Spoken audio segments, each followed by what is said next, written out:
राधा जी को ये लगा कि मैं ज्यादा सौभाग्यशाली हूं और उन्हें अपनी साधना का मद हो गया, अभिमान उनको भी आ गया।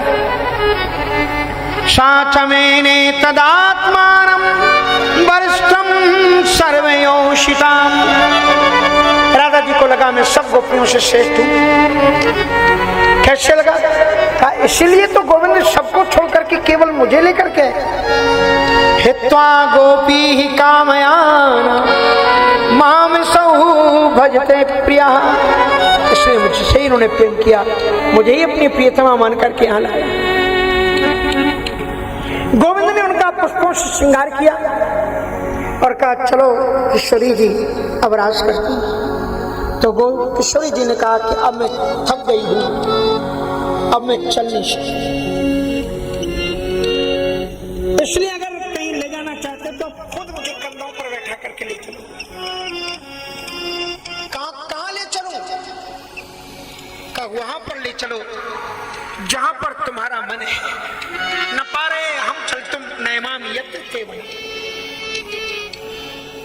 जहां तुम्हारा मन हो, एक तो ये भी अर्थ है और एक अर्थ ये है कि कभी कभी चित्त को, क्योंकि जो आप नहीं कहते वो आपके चेहरे से दिखाई पड़ जाता है।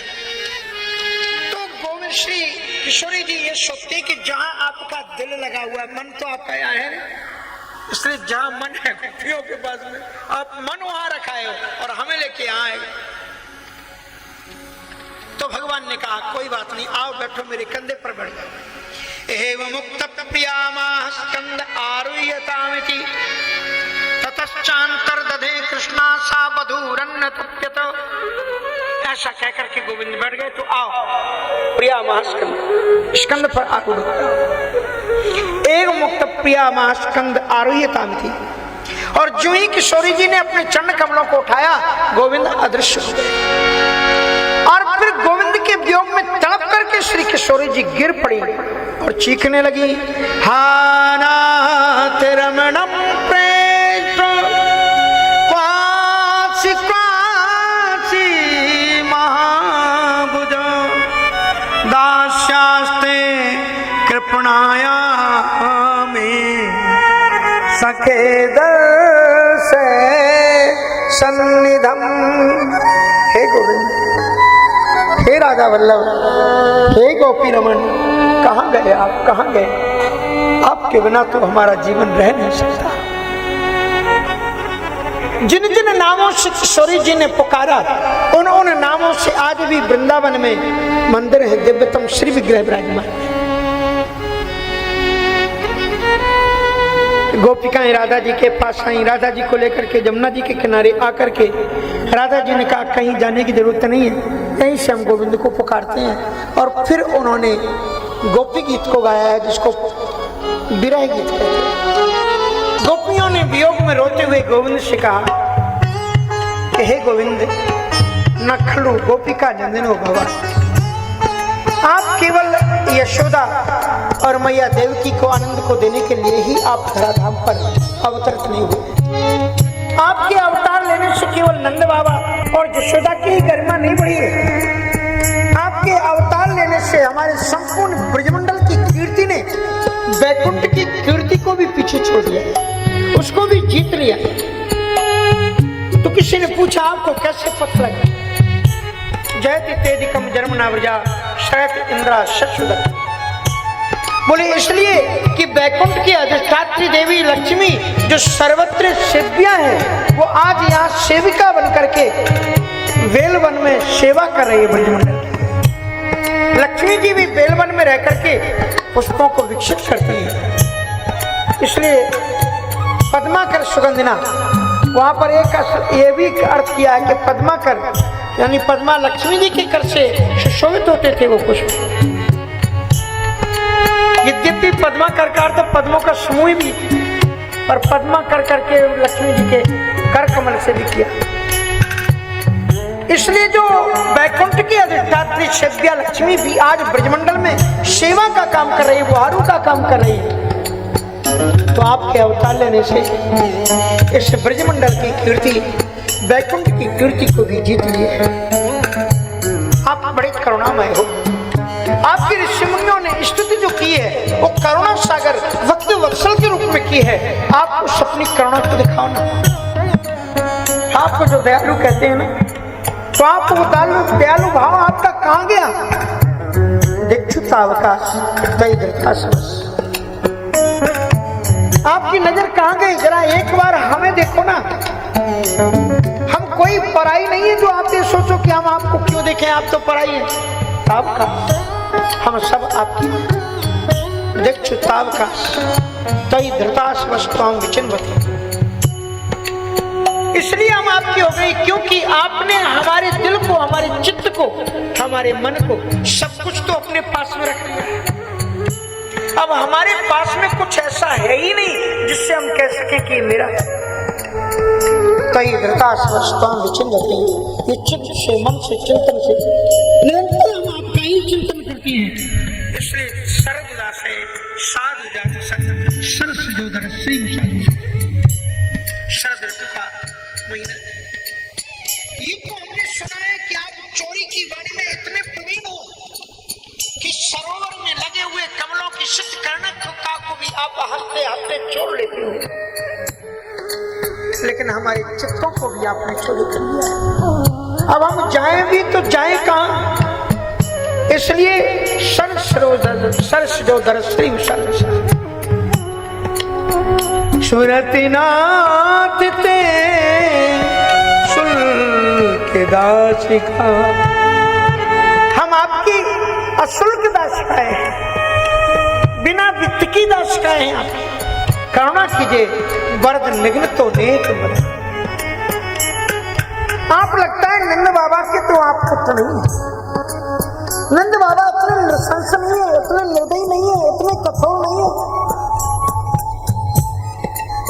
लेकिन आप तो हत्यारे हो, निशंस हो। निशंस माने निष्ठुर हो। आप नंद बाबा के पुत्र होते हुए भी आप इतने नृशंस कैसे हो? कहते निशंस क्यों कहते? भगवान ने कौन सी निशंसता की? आप चिंतन करो ना कि जैसे कि कोई कसाई बकरी को खरीदता है, बकरों को खरीदता है, फिर खूब खिलाता है, पिलाता है, तगड़ा बनाता है, और एक दिन उनके त्योहार आने पर खुद ही उनको काट डालता है। हम भी आपके प्रेम से, आपके स्नेह से, आपकी मधुर चितवन से जीवन प्रिय है, लेकिन किसी का गला काटना केवल तलवार से ही गला काटना नहीं होता है गोविंद। तुम जिसे एक बार अपनी प्यार भरी निगाहों से देख लो और फिर वो दृष्टि अपने तरफ से हटा लो, तो क्या ये उनकी मौत नहीं? वरद निग्न तो नेक बदा, फिर चितवन को हटा लेने के बाद में क्या ये हमारी मौत नहीं हो रही है? क्या ये मौत आपसे अविगत? आप नहीं जानते इसको? वरद निग्न बदा। और यदि आपको मारना ही था तो ऐसे कई अवसर उपलब्ध हुए थे, आपने क्यों नहीं मरने दिया?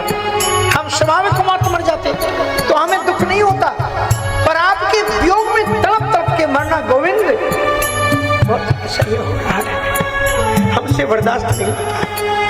विष जला पया, हम ब्रजवासी यमुना के जहरीले जल को पी करके मर गए थे। अगर आज मारना था तो उस समय हमें जिंदा क्यों छोड़ा, क्यों बचाया? अपनी हमें संजीवनी से उसी समय मर जाने देते। व्याल राक्षस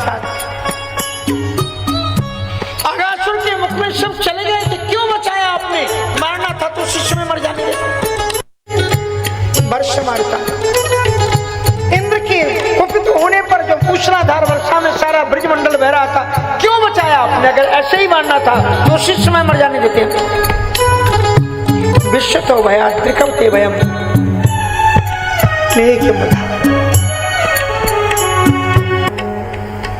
और अंतिम एक ऐसा श्लोक है जिसने गोविंद को द्रवित कर दिया।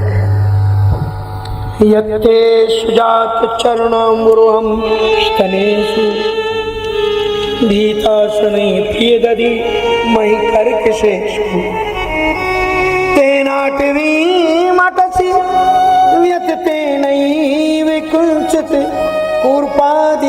मति धीर भवदायुषाम तत्सखी सुखत्तम।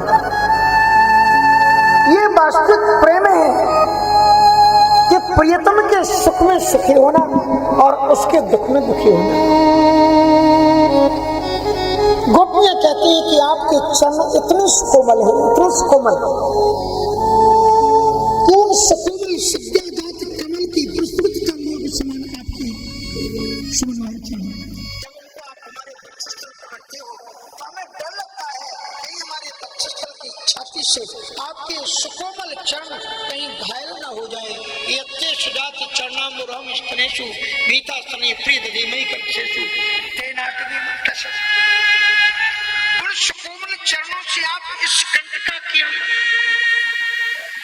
इस जंगल में आप हमसे ना मिलने के लिए छुप रहे हो, तो हम जितना जितना आपको खोजेंगे आपको उतना कष्ट होगा।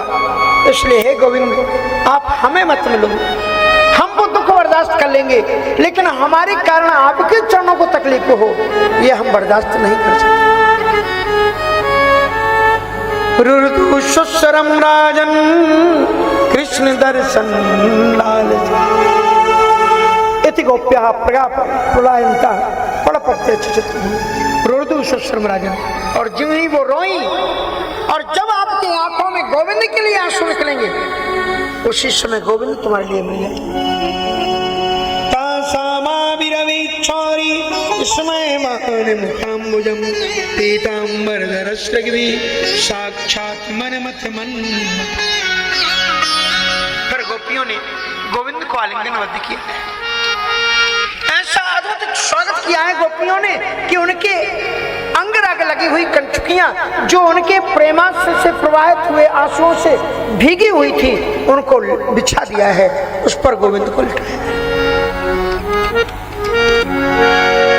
और अलग अलग किसी ने उनके चरणों को पकड़ा, किसी ने उनके पांव को पकड़ा, और वो उनको घेर करके बैठ गई। और एक गोपी ने तो श्री कृष्ण को देख करके अपनी भ्रुकुटी को टेढ़ा किया